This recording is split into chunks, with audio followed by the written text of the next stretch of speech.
So, raise your hand if you've ever experienced imposter syndrome. I should maybe hold two hands up. Am I allowed to do that?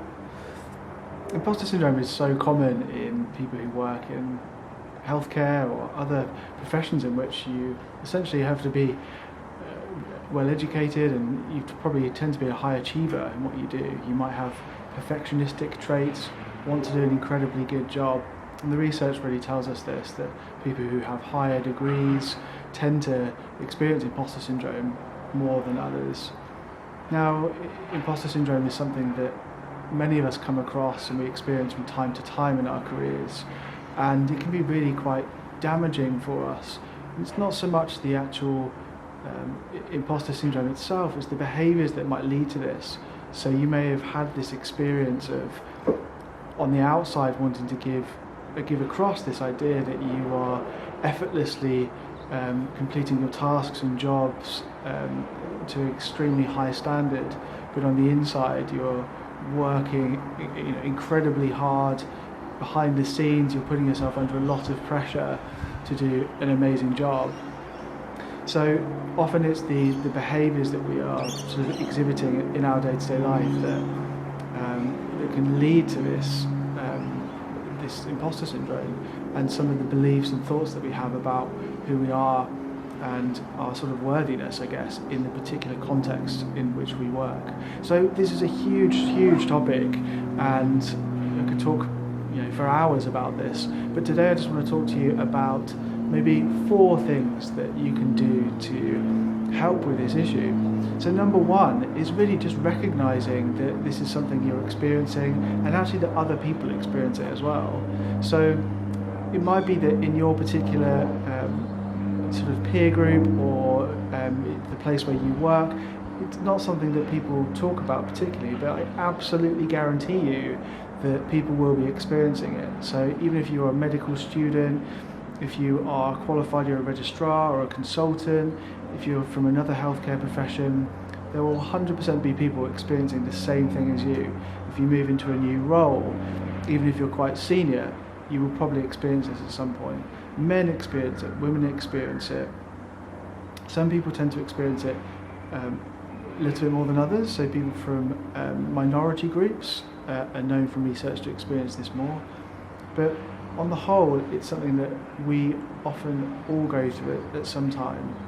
So just acknowledging that and sort of giving yourself permission to experience that as a kind of normal kind of feeling, emotion around your particular situation can be helpful. Number 2, I suppose, leading on from that idea of normalizing it, is try to find people to talk to about it. So it might be that you're putting on this sort of facade and this kind of armour around who you are, trying to project that image to other people.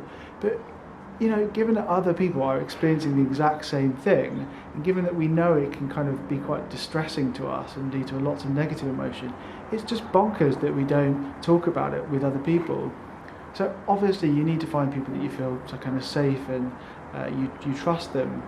But finding someone in your sort of peer support network, a particular group of people perhaps that you trained with, whether it's just your friends and family members, that can also be helpful sometimes. Sometimes talking to a coach, or if things are really bad, talking to a psychologist can be really helpful to really work on exactly why you're experiencing this and when you're experiencing it, and think about further ways you can improve the situation. So number 3 is really just, I suppose, just thinking about the fact that the imposter syndrome is a kind of story that our mind gives us. So you are not the author of your thoughts. When you're experiencing those thoughts that lead to you feeling like an imposter, expect there is some kind of theme that's going on there. So for me, I experience imposter syndrome even now. So in the past I had it when I was first training as a clinical psychologist. I had it at various times in different job roles that I was in. More recently I've had it in sort of from setting up my own business. My mind tells me things like, you're a clinician in an entrepreneur's world, what are you doing? I feel like a total imposter. Even sat here making this video, my mind beforehand was giving me all sorts of rubbish, sort of feeding into that feeling. So just acknowledging that and sort of, acknowledging your mind as something separate to you can be really helpful. So saying, okay, thank you mind, thanks for that story.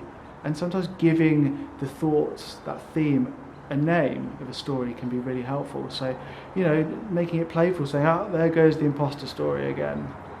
And just by doing that, it creates a bit of distance between us and our thoughts. And then, it can be helpful for us to acknowledge that and then just move on with whatever we were doing. Whether it was, during a consultation with a patient, you were doing this, whether it was a discussion with a manager or supervisor, getting a bit of distance from the story and from your thoughts can be really helpful. Number 4 is just being kind to ourselves. So, when we're thinking these thoughts, they tend to be quite negative and quite self-critical. And if you're a bit of a perfectionist, I expect that you often have quite a negative tone to your thinking when you haven't reached these incredibly high standards that your mind is sort of setting for yourself.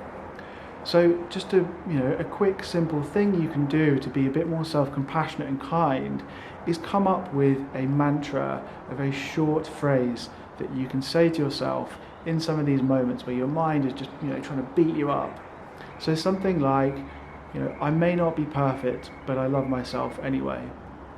So when your mind starts trying to hook you in and telling you that you're not good enough about what you're doing, you can then use this phrase, this mantra, to say to yourself, I may not be perfect, but I love myself anyway. And just, sort of bring an attitude of kindness to yourself. And then again, move on with whatever else you were doing. So, the thoughts that lead to imposter syndrome might never go away, and it's best not to try and push them away. But I hope some of these things I just talked about will be helpful for you. And I'm sure I'll make some more videos on this topic, because as I said, it's huge, it's something I experience, it's something that I'm working on all the time, and I expect it's something that you will probably find benefit working on too. Alright, so enjoy the rest of your day.